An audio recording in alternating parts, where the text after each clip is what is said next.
Hello viewers, আজকে আমি আবারও আলোচনা করতে চলেছি এইচএস দর্শন সাজেশন নিয়ে। এইচএস দর্শন সাজেশন 2025। তোমরা সবাই জানো যে পার্ট এ তে 5টি বড় প্রশ্ন থাকে, প্রতিটি প্রশ্নের মান 8। এই এই পার্ট এর যে প্রশ্নগুলি সম্ভবত এবার আসার সম্ভাবনা আছে, সেই প্রশ্নগুলি নিয়ে আলোচনাই করেছি। ভিডিওটি সম্পূর্ণটা দেখলে অবশ্যই উপকৃত হবেন। দেখো, বলে দিচ্ছি যে আমরা জানি যে 5টি অধ্যায় থেকে 5টি বড় প্রশ্ন হয়। তার মধ্যে প্রথম অধ্যায় হচ্ছে বচন। হ্যাঁ, এখানে বলে রাখছি বচন অধ্যায় থেকে আবার লজিকও হতে পারে, অথবা করে থাকবে। হয় তুমি নোটটা করো, অথবা তুমি লজিক করতে পারো, তোমার সুবিধা মতো। দেখো, যারা লজিকে খুব দুর্বল, লজিক করতে পারো না, তাদের জন্য এই প্রশ্নগুলি খুবই জরুরি। তোমরা এই প্রশ্নগুলি এই কয়টা প্রশ্ন পড়লেই এখান থেকে সব কমন পেয়ে যাবে। বচন অধ্যায় থেকে আমি মাত্র 2টি প্রশ্ন দিয়েছি। এই 2টি প্রশ্ন পড়লেই আশা করি এখান থেকে অবশ্যই কমন পাবে। তারপরে অমাধ্যম অনুমান ওই আবর্তন বিবর্তন। এখানে লজিক থাকে, আবর্তন করো, বিবর্তন করো, আবর্তনের বিবর্তন করো, এরকম থাকে।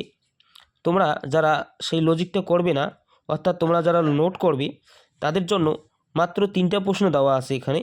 এই 3টা প্রশ্ন পড়লেই তোমরা এখান থেকে 100% কমন পেয়ে যাবে। 3টার মধ্যে একটা অবশ্যই পাবে। এখানে 3টা প্রশ্ন দেওয়া আছে, দেখে নিও। হ্যাঁ, ভিডিওটা স্কিপ না করে পুরোটা দেখে নিও। আবার প্রশ্নগুলো খাতায় নোট করে নিতে পারো, স্ক্রিনশট করে রাখতে পারো। তারপরে 3 নম্বর অর্থাৎ সি নম্বরে যে প্রশ্ন, সি এর দাগে যে প্রশ্নগুলো থাকে, সেটা থাকে নিরপেক্ষ ন্যায়। সেই অধ্যায় হচ্ছে কি নিরপেক্ষ ন্যায় থেকে। নিরপেক্ষ ন্যায় থেকে 2টি নিরপেক্ষ, বৈধতা বিচার করো, 2টি নিরপেক্ষ ন্যায় থাকে। তোমরা যারা লজিকটা করবে না, তাদের জন্য টিকা লেখো থাকে, অথবা টিকা লেখো 2টা, একটাতে 4 নম্বর করে 2টা টিকা লেখো, প্রশ্নমান 4 থাকে। তোমরা সেটা করতে পারো। এখানে তার জন্য আমি মাত্র কয়েকটা টিকা লেখো দিয়েছি। এই কোটা পড়লেই এখান থেকে কমন পাবে। এরপরে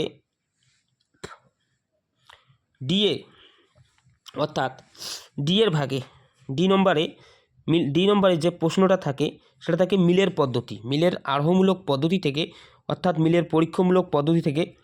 ঠিক আছে, মিলের পরীক্ষামূলক পদ্ধতি থেকে একটা প্রশ্ন থাকে।